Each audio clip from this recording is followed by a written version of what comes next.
we're not going to sort of just get up and do speeches. We're rather going to, we've sort of prepared subject themes and questions that we're kind of all going to talk on for a bit, and then we'll sort of open it up for everyone else to contribute and to say their thoughts on the matters.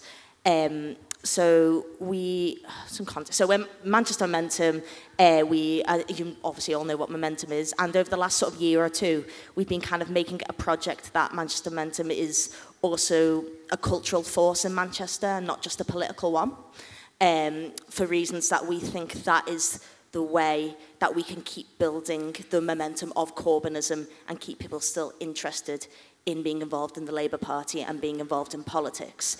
And a lot of that comes from the fact that many of us were involved in politics before Corbynism, and we found that quite a stifling place to be often, a place that we didn't feel comfortable, a place that we didn't tell our friends about, that we didn't really pass on to other people. It was something secret that we did. And what we find so amazing about Corbynism, it's that's something you can bring all of your friends in involved, and everyone seems excited by it. And that's the feeling that we sort of want to continue. And that's sort of the theme that we're going to be talking about today. I'll just introduce the rest of the panel. So my name's Sarah. I'm from Liverpool, but I live in Manchester. I'm part of Manchester Momentum. This is Isaac, who's also part of Manchester Momentum. Beth, also part of Manchester Momentum, and then Faisal, who's based in Liverpool Momentum. So he's going to kind of give the Liverpool angle on it. So just by start, I'm just going to bring up the idea of culture and the left, and what are previous cultures of the left, and why we want something different to that. I'm going to pass over to Beth. Hiya. Is this on? Yeah. Okay, cool. Yeah, so as Sarah just said, I think that our mutual experience of the left when we kind of were starting university or we just left school is similar. And I think there are loads. So I'm 25. I think anyone maybe a few years either side of that can kind of relate to all of the stuff that I'm about to say.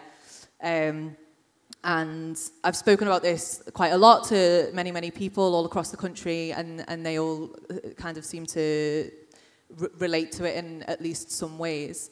I guess it's going to be different for people of different ages, but hopefully it's something that we can all kind of take away and think about. So when I started kind of criticising the way society was structured and started thinking about the way things were being run and being critical of all of that stuff, because the Labour Party in the past has been kind of a mess, and everyone has kind of, or everyone kind of the left has more or less tried to distance themselves from it in the past. The logical thing, I think, for most of us to do was to join like a left group, whether that be like an organisation like, I don't know, like a truck group or something like that. That was the most common sense thing for you to do, and everyone did it, and at the time it seemed like the right thing to do. And I'm going to talk a little bit about how kind of stifling I found that culture, and how I think that we can improve, and how in Manchester Momentum we've like made a big effort to try and do that.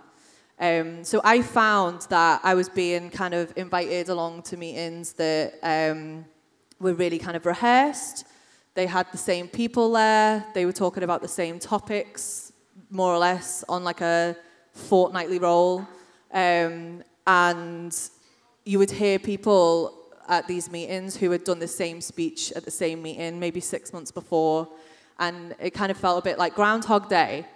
And I completely understand why there is kind of a call for culture on the left, in the absence of a Socialist Labour Party, to kind of keep the conversation going almost. But I definitely found that we weren't doing meetings because they were good meetings. We were just putting meetings on for the sake of it.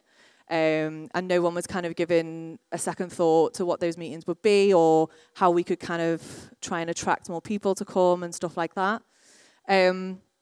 And I found that, I don't know, we were kind of focused a lot on culture in the sense of like art and, I don't know, music and things like that. There was kind of a focus on that in the sense that how can we do it to recruit someone to our organisation rather than why aren't we doing something because it's like a good or a nice thing to do. One of the things that Manchester Momentum have tried to focus on, as Sarah mentioned, is doing things that aren't kind of just political meetings. So, for instance, we do a five-side every Tuesday. We do a weekly film club, a monthly film club for people who work shifts. So we do it on a Wednesday afternoon. We do discos, so we have like an Italo disco night. We have a Northern Soul night that lots and lots of people come to. But as well as that, we also do the visiting picket lines. We do the political education, and we kind of see the value in doing all of that cultural stuff to, I don't know, kind of make a lasting impression on people, that people want to get involved in the politics and stay involved in the politics rather than just turning up to meetings, signing up to a sheet with their like name and address or whatever and never really wanting to go back again. If you guys want to talk a bit more about what we've done in Manchester Momentum and I guess some of the stuff that you've been doing. Hiya. Yeah, so the kind of the public-facing work that Manchester Momentum has done has kind of fallen under two kind of broad strands. So one has been this kind of cultural activity, so what Beth has just talked about, and a lot of the rationale behind that is to kind of create spaces where stronger bonds can be formed between people, like natural human interactions with people, and kind of create those spaces where that will just kind of occur naturally. With the kind of rationale that ultimately by doing that we strengthen our movement and we strengthen the left, and the important kind of selection battles that we have to fight in kind of branches and things, once you've built these stronger bonds through a kind of space, a kind of cultural space, people are much more likely to turn up because they trust someone or they know someone a bit better than it just being a kind of abstract political thing that they kind of feel like they ought to do. It's more that kind of personalized thing. So we've been kind of working on creating these spaces where that can just kind of happen within those spaces, and part of that is just kind of putting on events that people actually want to come to, and having a real effort at kind of just doing that. And then the other side has been a kind of quite a strong focus on like political education. So we've done quite a lot of public meetings around like key issues, and we've kind of used links that Manchester Momentum has kind of to national figures, and we were able to get kind of, we've had, Diane Abbott came to a meeting we organised around Windrush. We've had kind of Versa authors come and do, book launches and things like that. So like kind of high quality events, and we're well placed to kind of raise that level of the kind of quality of political events. And like the kind of reaction to doing stuff like that is amazing because hundreds of people turn up, and it creates a kind of educated and an informed public sphere. And I think that both of those things, like we really want to stress that we've kind of just done this because we've just done it. Like we've not really had any resource behind us. And this kind of work, this kind of like patient, long-term, sustained local organising is we think essential to the kind of continuation and success of the kind of Corbyn project. And actually you could see, you could imagine, and like after the Northern Rail kind of ongoing fiasco, we didn't have the capacity, but you can imagine like in kind of towns across the affected areas, you'd be getting, trade unions from the RMT, you'd be getting shadow cabinet kind of members on transport, and you'd be doing like really informed public events like of that moment, and you'd be pulling in hundreds of people, and that kind of work, we're kind of demonstrating that it works. But I think, part of this is to say that actually we should all be doing that, and this should be a real focus. Yeah, Adam, do you want to? Yeah, so I think that the main thing that we're wanting to get at is the idea that culture's not like a separate thing that would be nice to do, but actually is a good organising tool in and of itself. And more than that, it can really change places and communities to make them the kind of place that you want it to be and a place that people want to live. And that's kind of what I feel like socialism is about. So I've got this quote here from like Doris Lessing, which is about the role of the Communist Party, and she had criticisms, as a lot of people do, of the Communist Party, but she wrote this about them in the 1950s, which I think is a really good quote to like sum it up. So she was saying, despite what the problems of the Communist Party, she said that people or groups of people who don't even know it have been inspired or animated or given a new push into life because of the Communist Party. And this is true of all countries where there has ever been even a tiny Communist Party. In our small town, there had come into existence a small orchestra, a reader's circle, 2 dramatic groups, and a film society. For the first time in its existence, there was something like a cultural life in that town, and it was enjoyed by hundreds of people who knew of the communists only as a group to hate. Yet the communists had inspired them because of a dedicated faith in humanity spreads ripples in all directions. And I think that is, for me, like, the important thing of what we're doing as socialism is actually kind of like wanting things for the good of people, and because you care about people and want good things in life, that's infectious. So that can bring people together who didn't know that they were political. I think that's what we're trying to get at, because many people care about that. They might not care about politics, but they care about that. And I'll use a concrete example to talk more about that. So I'm also like a theatre practitioner and do community theatre work. And we, a couple of years ago, created a theatre group called Salford Community Theatre. And we produced a production of Love and the Dole, which is a Salfordian novel, and about unemployment and poverty and the way that affects human relationships in life. And we did a community play of that with a cast of people from Salford. Most of them were neither actors, they'd never been in theatre before, and also they would never consider themselves political with a capital P. So they cared about people and issues, but they didn't care about party politics, they didn't care about voting, they wouldn't like necessarily read political publications, all those kind of things, but they cared about other people. And doing this play on 2 levels, I think moved them from people who care about people to people who care about people and also want to bring about political change. The first level was the content of the play being explicitly political. So we recreated a demonstration and people had to sort of think and confront the politics of the play and I think about power and all those issues through that. But then also being in this community cultural endeavor together created bonds that people aren't used to in neoliberal individualistic life. So people aren't used to working together for a common good anymore. People aren't used to like their time being devoted to something that benefits more than themselves, that benefits mutual people a lot. And that sense of having responsibility over something collectively rather than just responsibility for yourself is really new for most people. And that experience, all those things I've just described, is like the same experience as being involved in politics. It's just in this case, it was involved being in a play. And you can translate these feelings because people, like I say, this stuff's infectious. Like people really have strong like bonds and experiences they've never had before by feeling that towardsness to other people and collective responsibility. And I think you can harness that and use it for political goods and for the good of all, is what I'm saying. So I think that's like an example of a cultural thing that like demonstratively made people political. So people after that play joined the Labour Party, they got involved in activism. They wouldn't have done that if I just sort of sat them down and talked to them about politics. They had to experience feeling what that's like to have responsibilities for other people. So that's Manchester and Salford. I'm going to pass over to Faisal now, who's going to talk about Liverpool. So hi, my name's Faisal. The only person not from Manchester Momentum, and ironically, one of the few of the 4 who doesn't have a Scouse accent. So I moved, yeah, no, Scouse ticket. So I moved here in 2012 as a student. I haven't got around to graduating yet, but I'm on my way.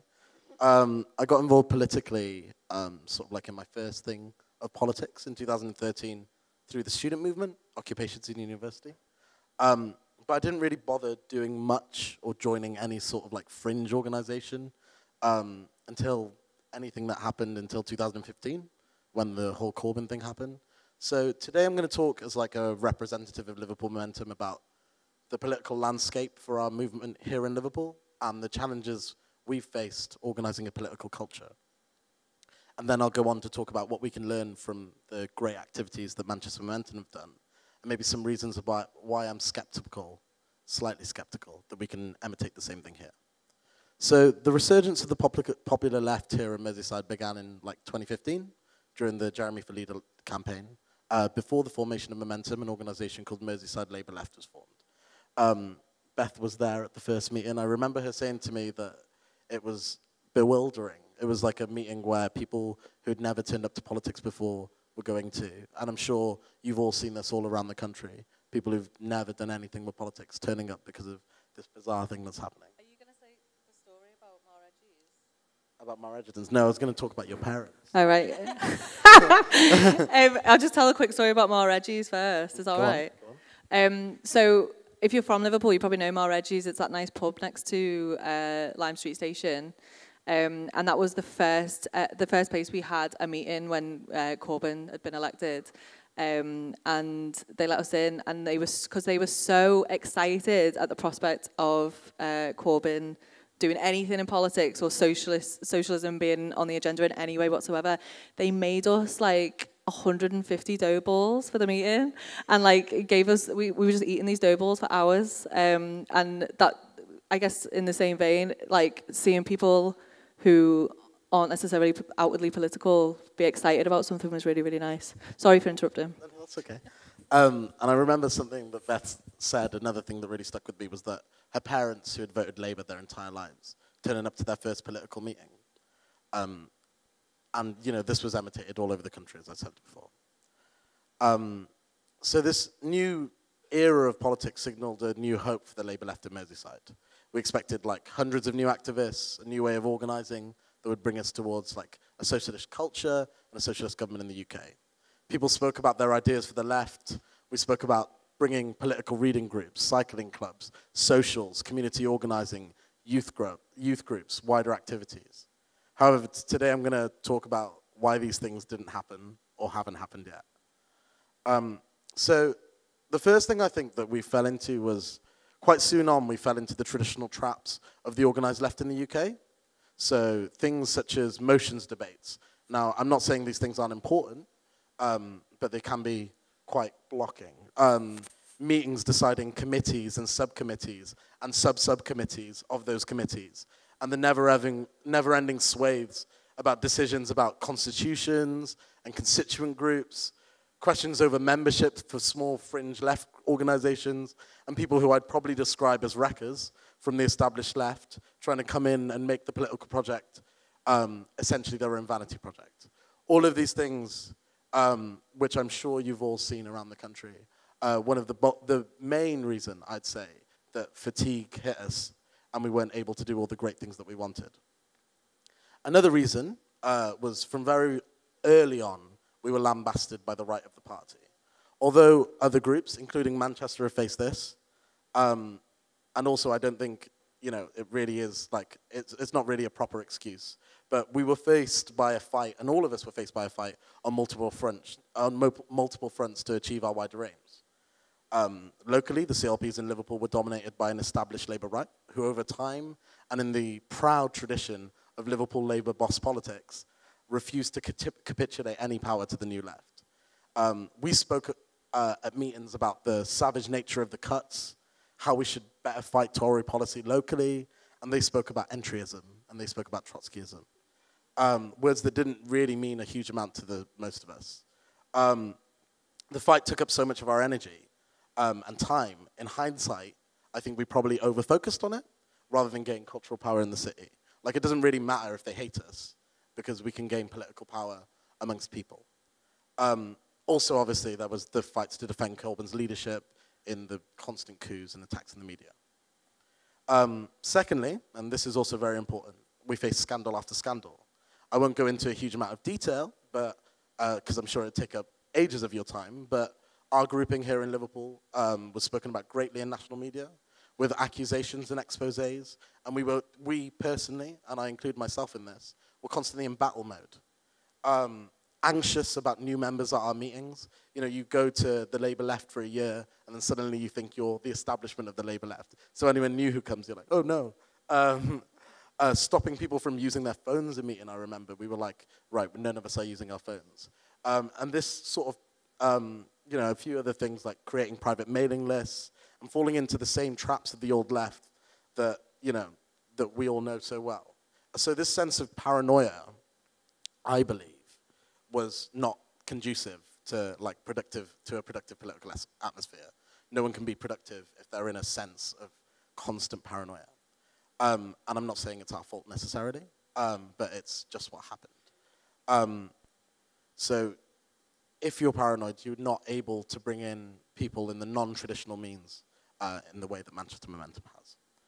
I do think, however, that there are other reasons that aren't based on internal party politics, which are why Liverpool isn't as successful as Manchester in organising an exciting and vibrant political culture. Having been involved in, you know, the cultural scene in Liverpool for a while, putting on gigs, etc., I've noticed that there's an underlying fatigue in this city. For example, like a small touring band in Manchester could expect a packed room compared to a gig in Liverpool, which would have 2 people. Now, I'm not sure whether this is due to an underlying malaise. Maybe it's also due to there's a vast choice of events that go on in Liverpool. But new cultural events struggle here. Independent arts struggle here. And I struggle to think how you can create a political culture when you haven't the spaces or the audience. So I'm going to conclude talking about Liverpool briefly. Although I do believe we've made mistakes along the way, I think that there is a level of difference between our situation and yours. Obviously, no shoe fits all. That may mean that we can't organise in the same way. However, there are successes of the Corbynite left, and even with my pessimism, I do believe that we have been really greatly successful in this city. We've organised, on local workers' struggles, to save the Liverpool Women's Hospital, etc., and in a great way. However, in terms of culture, I think we still have a long way to go to gain the same level of political power that Manchester Momentum have created. Thank you. I think one of the things that you've touched on, and this is something that has been kind of, I guess at times when you're organising loads of events, it's like quite hard and embarrassing to deal with. But one of the things to kind of, that I don't know, you just have to like take it on the chin, is that sometimes people like won't come to events you put on. And like, obviously it's annoying, and like you've put loads of effort in, and like at the time it's frustrating, but like get over it. Like you have to keep doing it. So I think like one of the things that we did in Manchester, there were a group of us who tried, and as you say, the same is in Manchester, especially in South Manchester. The right of the Labour Party are really kind of well rehearsed and all of this stuff. Like they know what they're doing. And it makes it quite hard to kind of infiltrate. So I think in my head anyway, when Corbyn got elected and we were doing all these like cultural events and stuff like that, in my head the idea was that local CLPs or branches would start themselves to like organise these cultural events and like do all these really fun things, rather than just having these insanely long meetings, like when you finish work and you haven't had time to have tea yet, and like your stomach's growling in the meeting. You don't really want to be there, but you have to because like you're committed and blah blah blah. One of the things that we did was set up a group called Chorlton Socialist Club. I can see some Mersey socialists over there who woo, hey. Yeah, so basically what we did, there was only like 4 of us, and what we did was basically got together and we were like, can you stand these meetings anymore? Because I can't. Let's do something fun, because all of these people who are being enthused by Corbyn, by socialism, by all of this good stuff that's going on, all of these ideas that are actually relevant to people, they're turning up, they're like, what can I do? What meeting can I go to? And you don't want to point them to a CLP meeting, like the way they currently are. So we were like, okay, let's put some gigs on. Let's like have a disco. Let's put a film showing on and get Dan Carden to come and speak about universal basic income or whatever it was. And like, I think the first event that we did, we had Steel and Sheep, who were a local band. They came and played, and we had maybe like 200 people turn up. And it was great. We did it in our local Irish club. And then the ball kind of kept rolling, and we got Dutch Uncles, who are like a really big band, and they're local in Manchester. And they were great. Like, the music was great. There was literally about 400 people there. We were like turning people away on the door.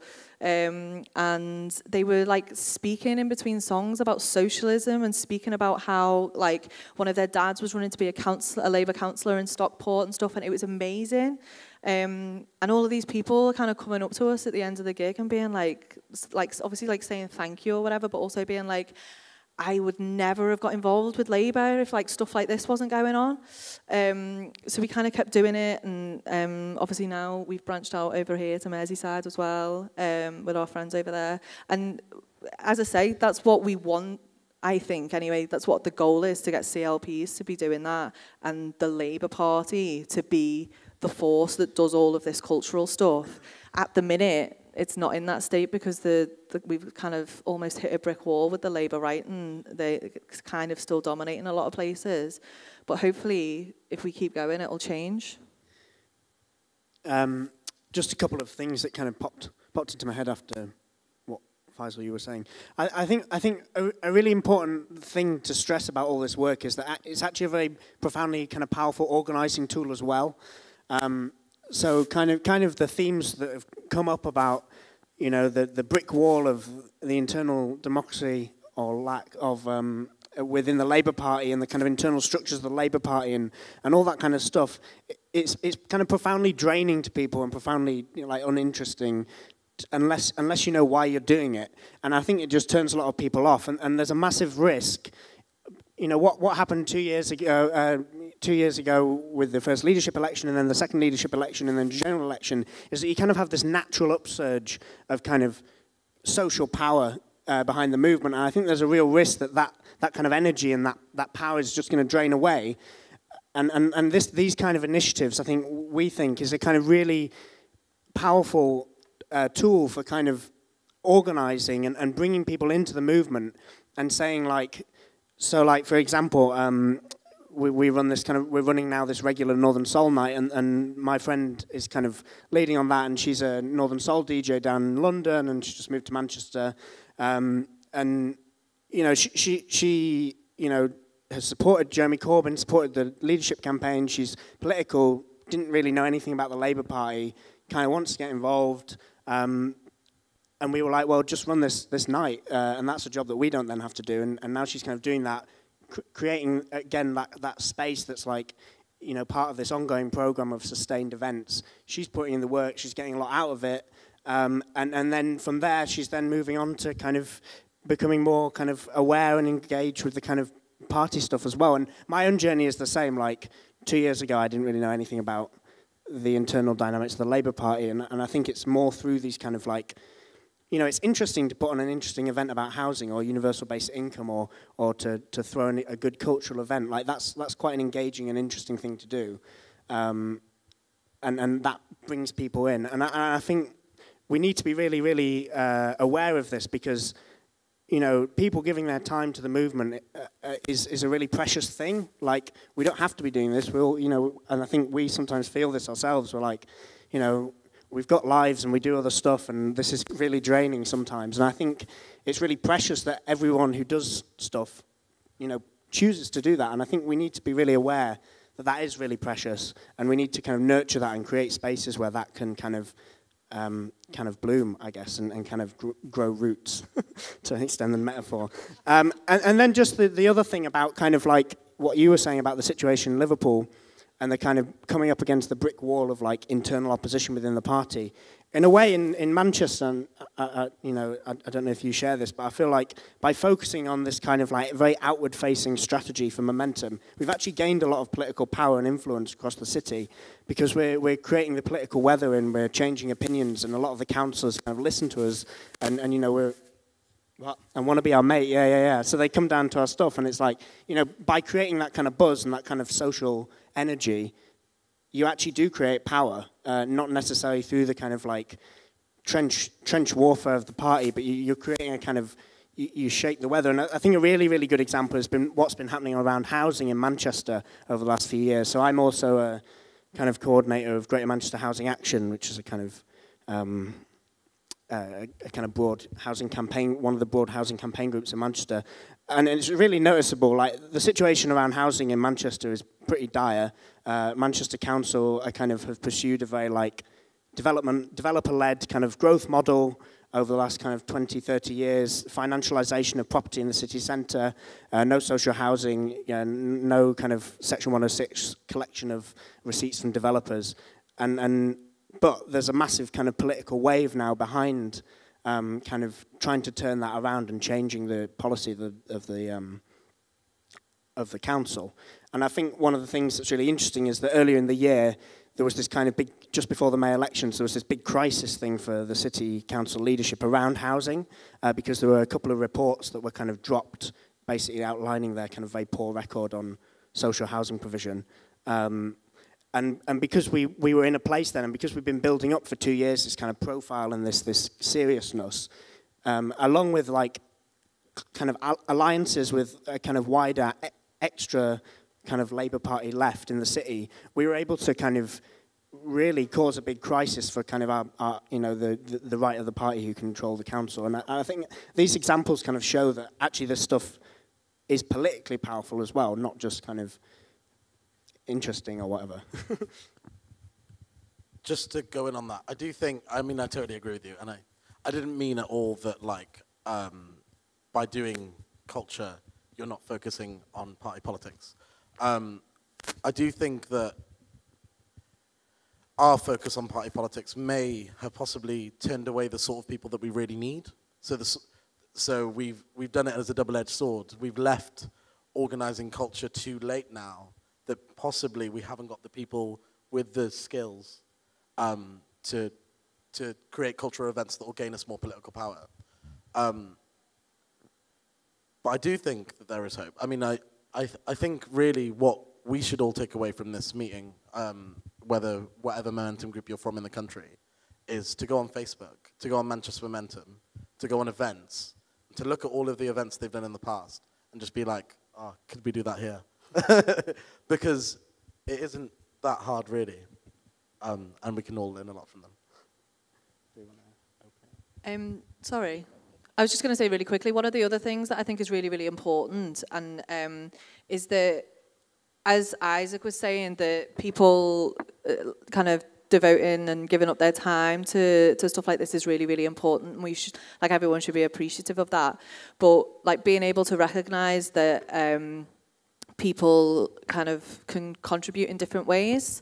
And the reason I'm mentioning that is because in Manchester, when we have like events like nights on or whatever, often there's people who don't feel like they have the time to come to your other stuff. But for instance, I don't know, a really good graphic designer who can make your posters for you. So I agree with what you just said. You should go to our Facebook page and look at the events and look at how boss the posters are that we have for all of our events that we get like local graphic designers to do.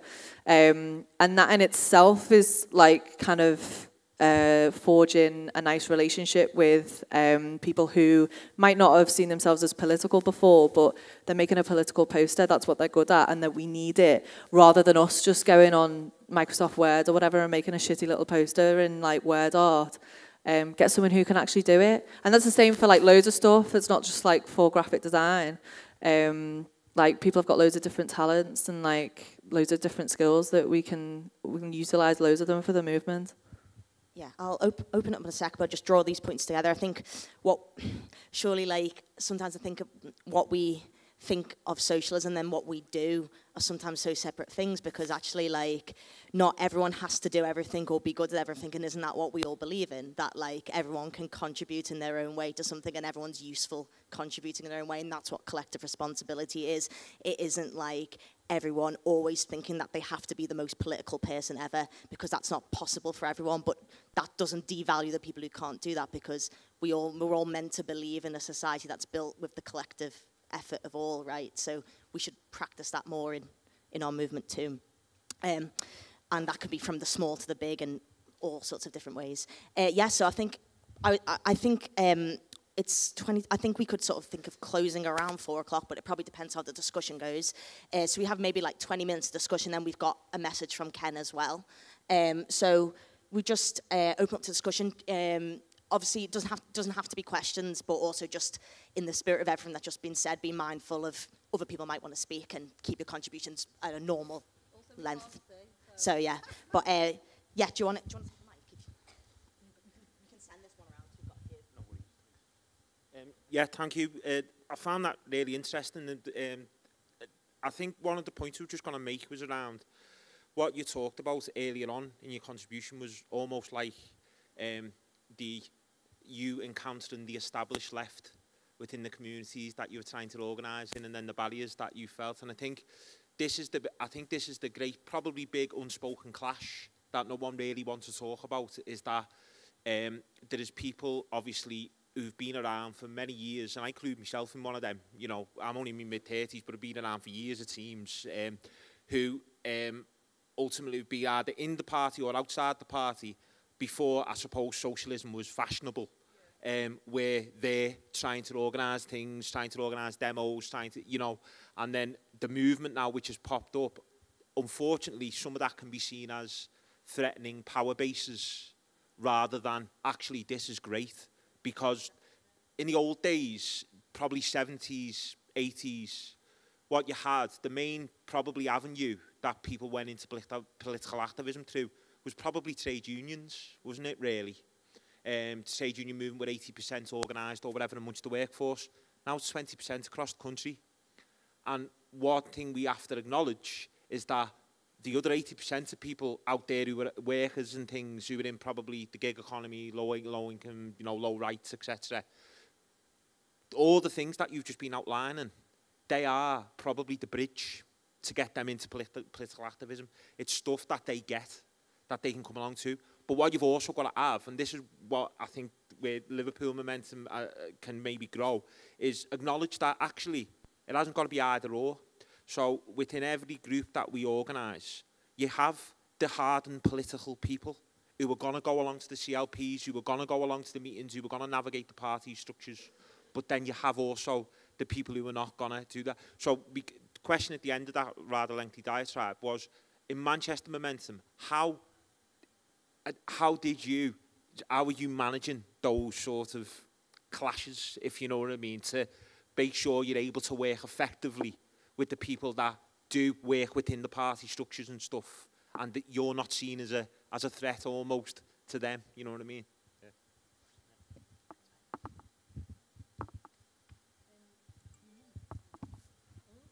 Can you hear me now? Yeah. I think the direct answer to that is that we split our committee down the middle, and basically half of us kind of concentrate on doing the cultural stuff, and the other half, I like to call them the nerds.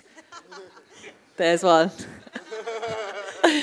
They do the like the internal party organising stuff. So we kind of acknowledge that even in the small committee that we've all got different skills. Some of us are dead good at like knowing all the party rules or whatever. I'm not good at that stuff. I'd rather like put a gig on. Do you know what I mean? So I think like acknowledging that and making sure, because as you say, you don't want to do one more than the other because they're both so important.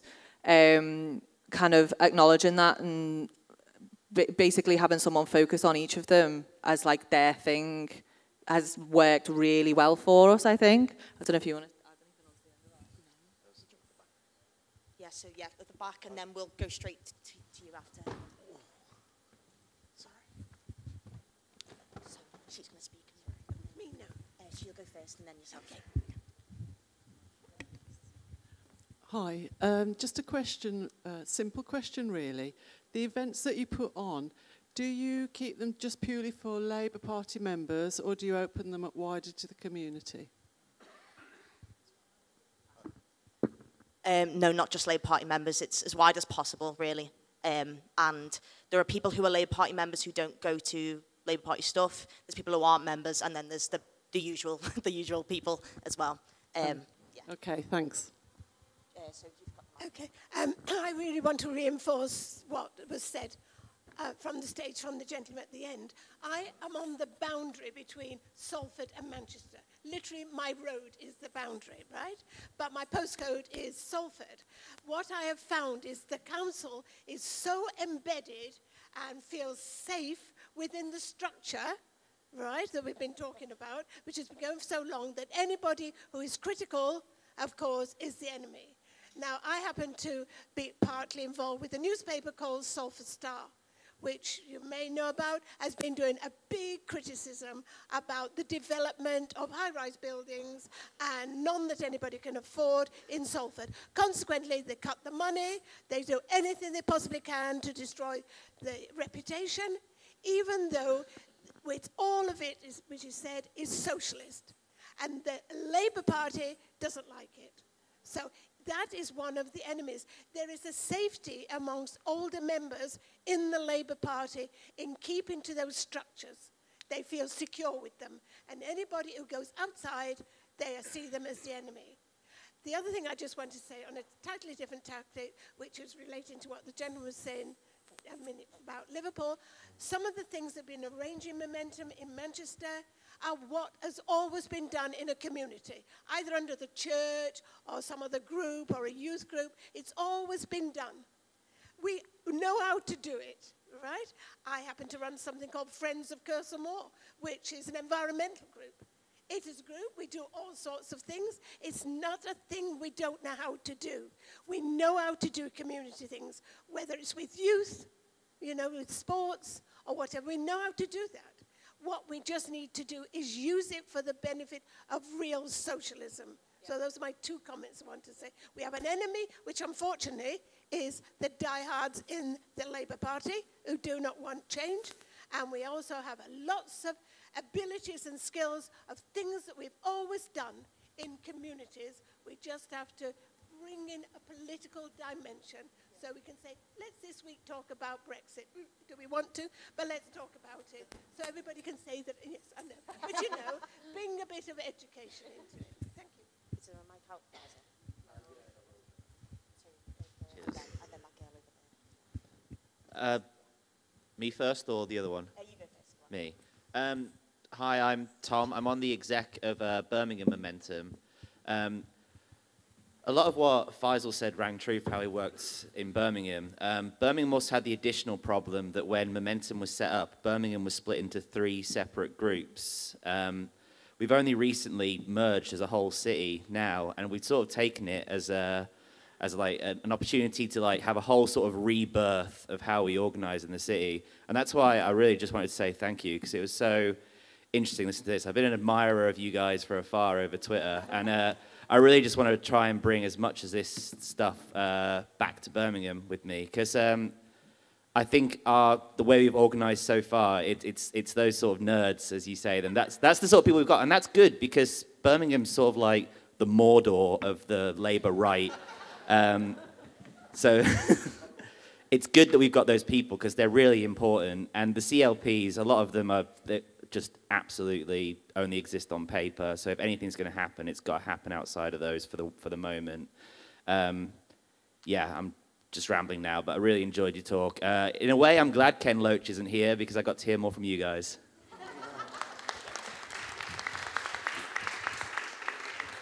Just as a response to that, I mean, yeah, I just wanted to say, like, it's also like organizing culturally. It's not just that it's a good political tool. It also like just does make you feel better. Like it makes politics easier. So despite talking about how Liverpool Momentum doesn't do a lot, we do still do some things. We have a thing called Momentum Mondays, first Monday of every month, which has been organized by the Mersey Socialists over there as well. Well, mainly by them. And what we do is we go to the Casa, which is a great pub. If anyone's not from Liverpool, it's great. It's just up the road on Hope Street. It was opened by Dockers. It's where I watched Jeremy Corbyn win the second time, 60%. Yeah, it just makes you feel better, and it makes politics more bearable because we all burn out all of the time, and it's really important that we don't, because it's really important that we all win. Hi, my name's Kat. I'm a young worker for the CWU. Right, you've talked throughout the speech very much about changing the culture in society. However, I'd say for a young person, one of the biggest struggles we're going to have is changing the culture in our workplace. And I was wondering what Momentum is doing to encourage young workers to go into trade unions. For whatever you think about the establishment, trade unions have been key in fighting for big socialist policies, and young people are missing from them, and we desperately need a young surge in trade unions to make them relevant for today and improve membership. Yeah. Yeah, absolutely. Just in a really practical thing, like what we're literally doing, I suppose, is working with Young Unite, Northwest Young Unite, basically. So over the last couple of months, we've started a working relationship rather than just being like, we go to each other, but we're trying to organise co-events. So we did one a couple of months ago. We got a speaker over from Ireland to talk about the finance capital. And then the Unite are going to be present in our conference we're doing next month. So it's kind of building, and then also we try and get people down to picket lines as well. It's like our other thing. So that's the other way around, I suppose, bringing our members to picket lines. But we're trying to build a relationship with Unite as a starting point, and then hopefully other trade unions in the city. That's all I can really say on that. It's really interesting to hear the story from Birmingham, and kind of flattering that people take note of the stuff we do. But I'd say, yeah, just like really reiterate this point that I think it was quite a conscious decision that was made 2 years ago to kind of push this cultural strategy we talked about at the time in very like grandiose terms. But I would really say just go with it for all these kind of reasons, and like the benefits over the kind of over the year or the 2 years will kind of, you won't really know what they are yet when you decide to do it. But I think, like, speaking personally, like you know, I'm much more up for like doing internal party stuff now because I kind of trust and know, and kind of there's a, you know, it's less of a kind of alienating experience, and it's also not just something that you do for kind of for because, you know, it's something that you do because you realize it's important, and you can only really realize that if you've had the experiences and you've built these relationships over time. So I would just say, like, I guess it would be the kind of message of what we're trying to say today is that, you know, this is a really, you know, we've seen a lot of successes in Manchester with this strategy, and I think it should be kind of emulated across the country by kind of similar groups. And it's not actually that hard. Like, get a room, put on an event. You know, you'll probably know someone who's quite good at putting on events, see if they'll lend you a hand. Just do it. Like, we've kind of just done, and also you make money from the events, which is quite useful.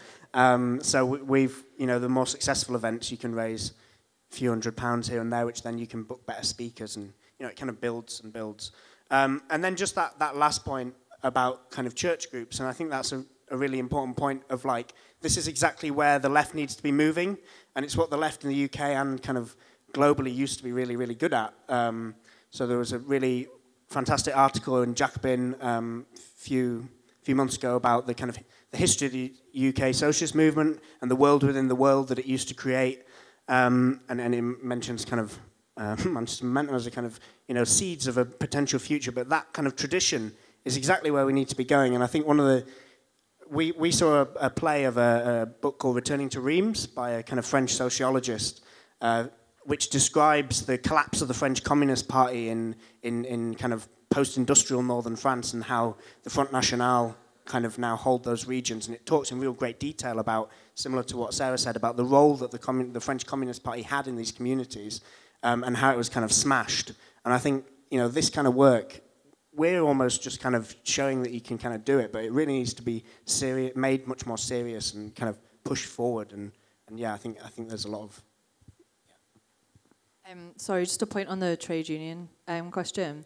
So I'm a call centre worker. I've been working in call centres for like the last few years, and I kind of really get frustrated and struggle with a lot of people on the left. Like, I'm not like picking on anyone or being snide about anyone, but I feel like there's a culture where, I don't know, you put in your Twitter bio that you're a trade unionist or whatever union you're in, and that's it. That's like kind of the end of it, which I find really frustrating because actually like organising in your workplace is really, really difficult, and I don't think a lot of people understand how difficult it is until they actually do it.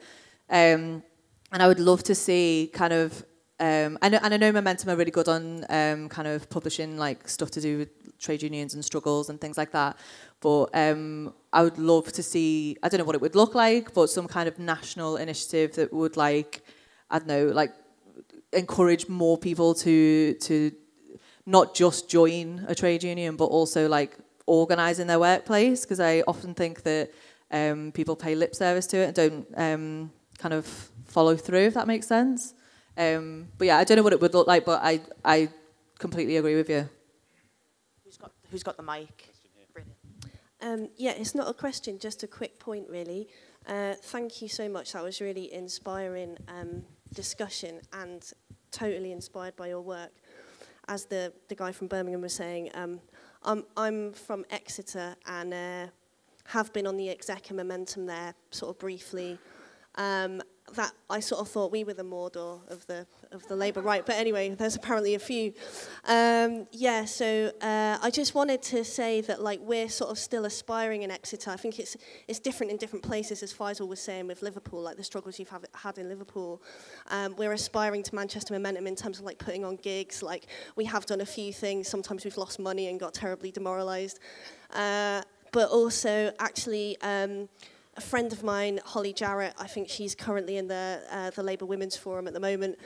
She's taken over as chair recently, so she got involved a couple of years ago through Momentum. She's now chair of our branch, central branch in Exeter.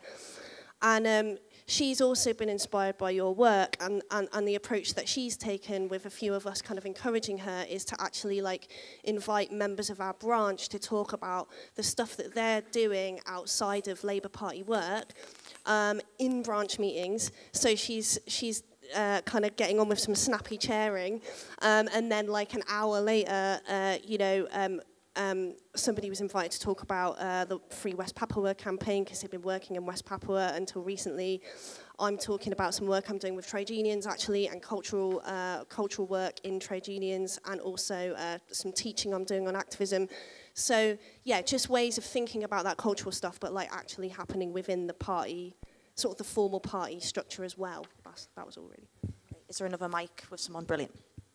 Yeah, I'd just like to mention I applaud the work that you're doing at Wolverhampton Momentum, and we're trying very hard to do that.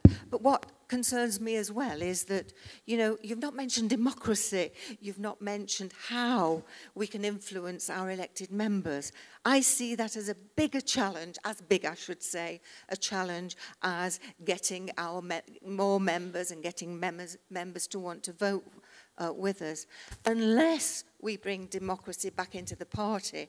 And I see in my area no evidence of that at all since Blair ruined everything. Then, you know, we've a long way to go. Elected members seem to think they have all the answers, they know what to do. They do not consult with the rank and file. They do not consult with any of the Labour Party activists.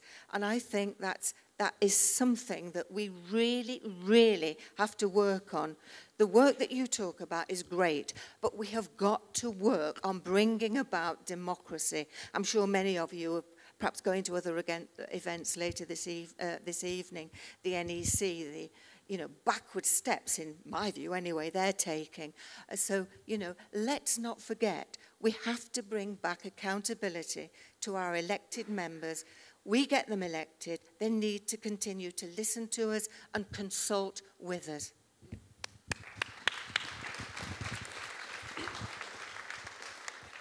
I do agree with you. I think, to a certain extent, I think democracy is probably one of the single most important question for the Corbynite left for a generation. I think we need to focus, otherwise this will never happen again. However, sorry, what did I do? However, I think that for democratic consent to be valid, there needs to be a sufficient level of people there for it to happen. Those people need to be fully aware, and those people need to be fully educated. And I think that if we gain democracy, and I think we should gain democracy immediately, but if we gain democracy without, you know, what's the point in having open selections if there's no one there on the left to vote for a left-wing candidate? So these things should come hand in hand at the same time. Well, that's my view. Yeah. Yeah, I have a comment more than a question, and I will actually bridge with the last comment that has been done. I'm Italian, and I've done activism for around 10 years in my country, and we have had several waves. So there has been yeah, a wave that was stronger than the others, but in 10 years we have had 3 or 4 waves of activism, and we have tried to involve across Italy people in every way, with theater and communication, unions, student unions. We have had also a kind of yeah, series of publications, so research. We had the nerds and we had the artists. We had yes, everything. So one of the thing we have most debated about, it was about exactly internal democracy. Why?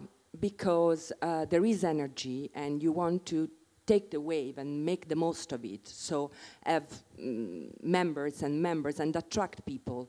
But from my experience, and something that is now consolidated in the movement I was part of, internal democracy is the only thing that can build the future, because continuity is not made up by having a large number of members that will remain. We will always have wave, but only with a very challenging internal discussion about democracy and the roles that everyone can assume. We can have different leaders and different people with different chances to bring everything in the future. So this is just something from my personal experience that is now shared among the community I've been part of that I wanted to comment on with you. Okay, thank you. Thank you. Was the mic given to anyone else? One more. Brilliant. Yeah, So this will be last comment now, and then we'll hear from Ken. Thank you. Oh. Okay, thanks. Yeah, Bolton Momentum, I rejoined the party in September 2015, and in relation to democracy, one of the things that we're doing locally in Bolton in Momentum is creating an alternative manifesto to hopefully gain inroads into policy change in the locality and create a more dynamic local democracy. It's very interesting what you were saying about what you've achieved, and was mentioned about those kind of activities going out into the Labour Party, which has not been very creative in doing things like that. In Bolton West, we had an evening the other night when we showed the film of Dennis Skinner, Beast of Bolsover, and we got about 50 people. Pie and peas as well, very attractive. We've got, we're hoping to do it on a monthly basis. We've got an evening with Andrew Gwynn coming up, and we're hoping to have a couple of bands on. But I particularly want to say, as chair of Bolton West and agent of Julie Hilling, who is a strong supporter of Jeremy, that Bolton West is the #1 target seat in the North West. Labour needs to win Bolton West for there to be a Corbyn government. We're out every weekend campaigning, and we were very lucky at the general election last year when many people from the North West in Momentum came and helped us and supported us, which resulted in a significant increase in our vote. But we need to win it this time. So if people can give up some time at the weekend to help us campaign to win Bolton West, to get a Corbyn government, we'd be very grateful. Thank you. Brilliant. Thank you for that. Brilliant. Thank you so much for coming, everyone, despite the change of, well, Ken not coming. But we'll finish it with his words that he sent through. I feel like I should stand up for it, though. Change my character. Okay. Right, I'm just serious face now. I'm really very sorry not to be joining the discussion today. As always, we seem to be at a critical time. But unlike the dark days of Kinnock and Blair, this is a moment of genuine opportunity. The art and culture of our movement is long and rich, and all here will be familiar with it.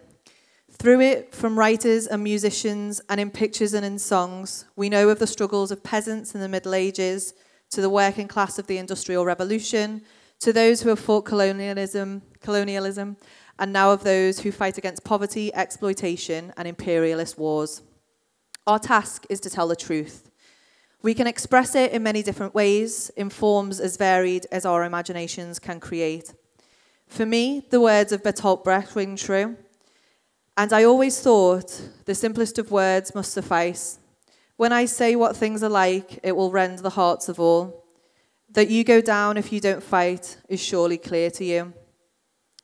The truth expressed with clarity, simplicity, and passion will strengthen us and help to break the cultural control of the mass media, largely in the hands of the ruling class. We see many portrayals of ordinary people on TV, in fiction and documentaries, and in the press too. But how often do we see their collective strength, the power of workers to effect change, and what are the problems people face tied to the inevitable and irreconcilable conflict between the classes? Now we have an extraordinary possibility, a Labour government that could begin to change society in the interests of the people. But to make that transformation, we also need to continue to transform the Labour Party. This is a necessary task of this conference. We need a new generation of MPs who understand the reality of the struggles they face. There is no place for those whose main aim is to undermine Jeremy Corbyn and John McDonnell. Foul-mouthed slanders of racism against Corbyn, calling the party a sewer or members' dogs, must mean that those MPs who use that abuse are removed. We can achieve nothing while these are our representatives. In whatever way it's achieved, party members must have the right to choose the candidates at each election. This is a basic democratic principle. The art and culture of the working class must lead us to real achievements. Such an achievement is possible now. Solidarity. Thanks everyone for coming.